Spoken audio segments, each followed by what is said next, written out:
I make this point a lot, that the economy floats on this cloud of psychology. The only thing that keeps the economy working is the way we think about it. So if you didn't think things were going to be good tomorrow, you wouldn't invest today. And if nobody invests today, tomorrow won't be good. Now, somebody says it's still too early.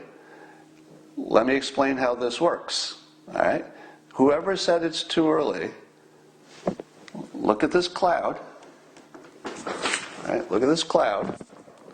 And understand that only exists, and it's only keeping the economy out of the fire because of the way we think about it.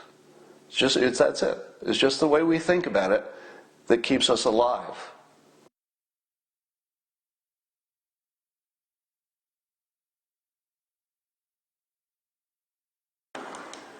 I make this point a lot, that the economy floats on this cloud of psychology. The only thing that keeps the economy working is the way we think about it. So if you didn't think things were going to be good tomorrow, you wouldn't invest today. And if nobody invests today, tomorrow won't be good. It's just this circular kind of psychological support that you have to have optimism, you have to think things are going right.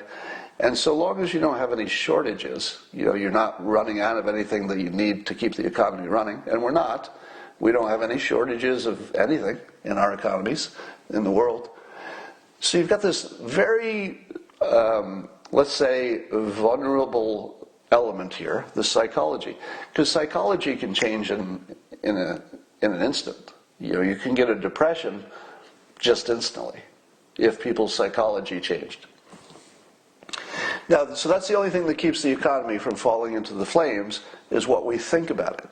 And what we think about it is driven entirely by persuasion. And we watched the most remarkable thing happen.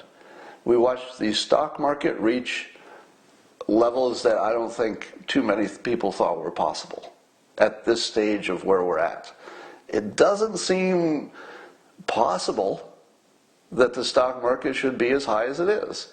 But what it's telling you that this level, the psychology, is rock solid.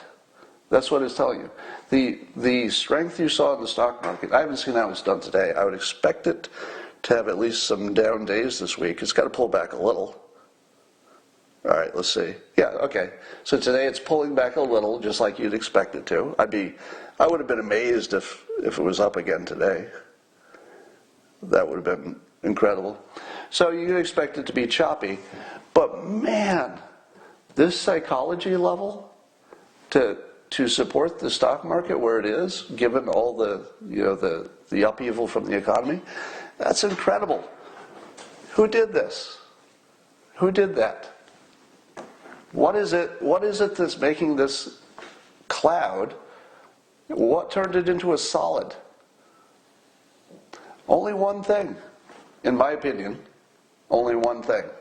Now, some people are saying the Fed, and I hear you, because the Fed's actions and interest rates make a big difference.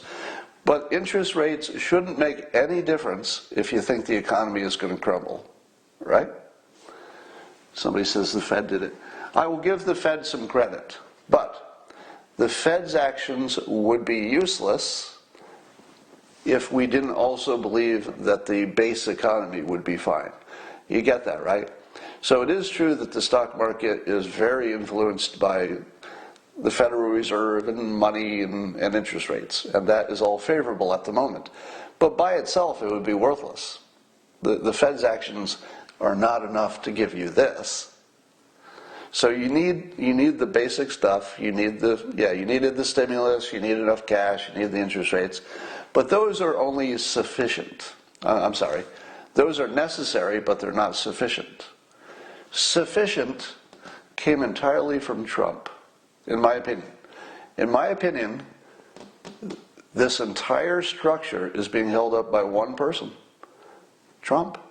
And the reason that he can do that, even though he has such little credibility in terms of fact-checking, he doesn't have much credibility in fact-checking, but even his critics would agree that the fact-checking he fails is either stuff that doesn't matter, it's not important, or it's at least directionally correct, right? He's in the right direction anyway. But there's one thing that even his critics would have a hard time disagreeing with, and it's this. He is really good at predicting and therefore moving the economy. I believe that the stock market, you need the Feds, the interest rates low, and you need the stimulus, you needed all that. But that where the stock market is now is almost entirely a function of Trump. I believe that Trump, understanding how this works as well as anyone in the world, he understands the psychology part of it. From the very first moment, what has he said about the economy? From moment one, it's coming back. And it's coming back stronger than you think. And then, now we're going to talk about his instincts. Imagine, if you will, that Trump had been saying this economy is going to come back and it's going to be better than ever, and our first job report had been worse than we expected. That could have happened, right? It totally could have happened that the first jobs report, this one that looked good, this most recent one, it could have been bad. Could have been worse than it looked. And then you would have had Trump saying things are going to come back great, but the data would disagree with him. It was a pretty big risk, wasn't it? That was a pretty big risk. And the president, again, used his instinct to say this is the time to tell the public unambiguously, it's coming back hard. Now, you've been watching me talking about the economy since things turned down, right? What have I been telling you consistently and with no sense of hesitation since moment one? It's part of the reason people watch me, is that I was giving you good news. I was telling you that the economy totally is coming back. There's no way it's damaged beyond repair. We weren't even close to that kind of a damage. And that when we came back, it was going to be screaming. And that we would have shook the box in enough categories and industries that there would be a lot of innovation that would come out of all that, dislocation. Now, somebody says it's still too early. Let me explain how this works. All right? Whoever said it's too early, look at this cloud. All right? Look at this cloud and understand that only exists and it's only keeping the economy out of the fire because of the way we think about it.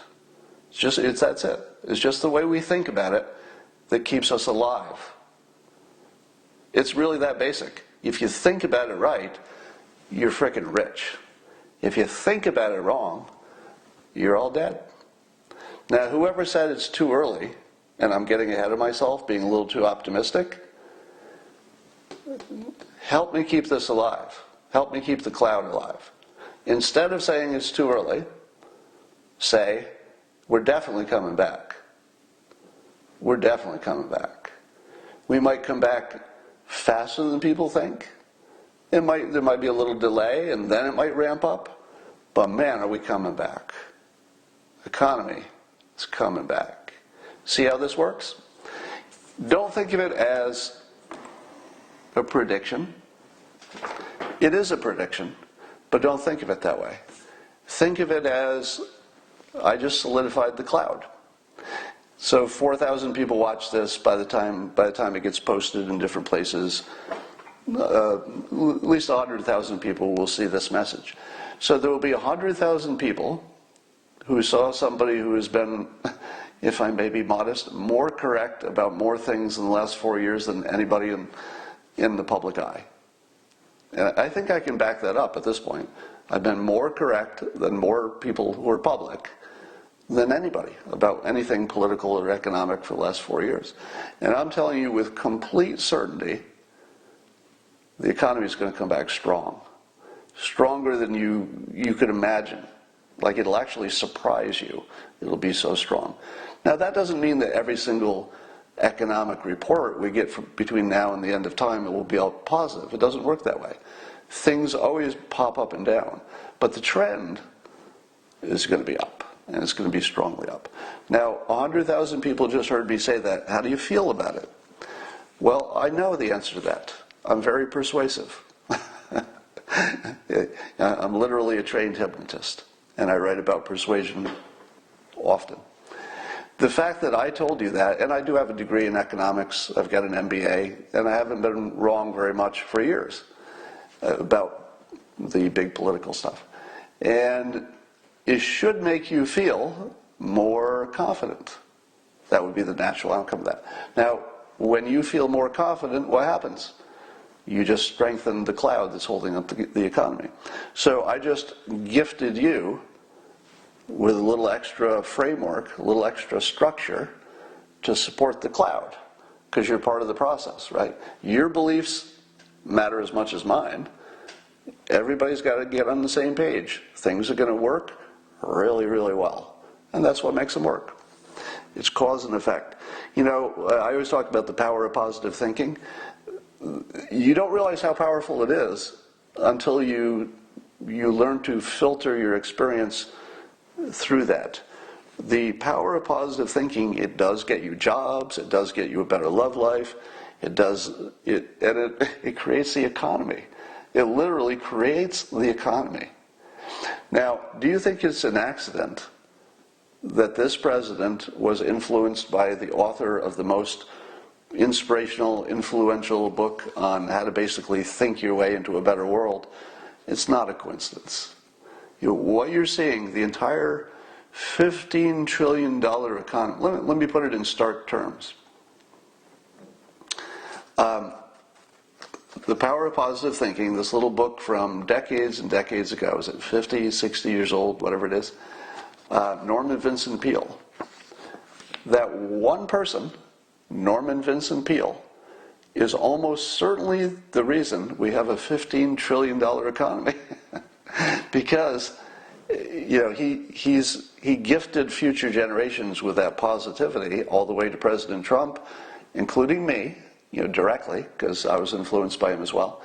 And it's that teaching and that lesson about thinking your way to a better world that made Trump president, and it is now supporting the entire $15 trillion economy of the United States, upon which much of the rest of the world depends.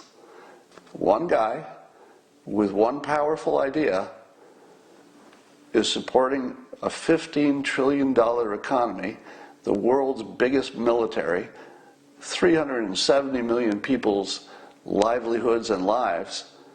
One guy who told you to keep a positive opinion. Oh, somebody's telling me the economy is 21 trillion. I missed it by a few trillion.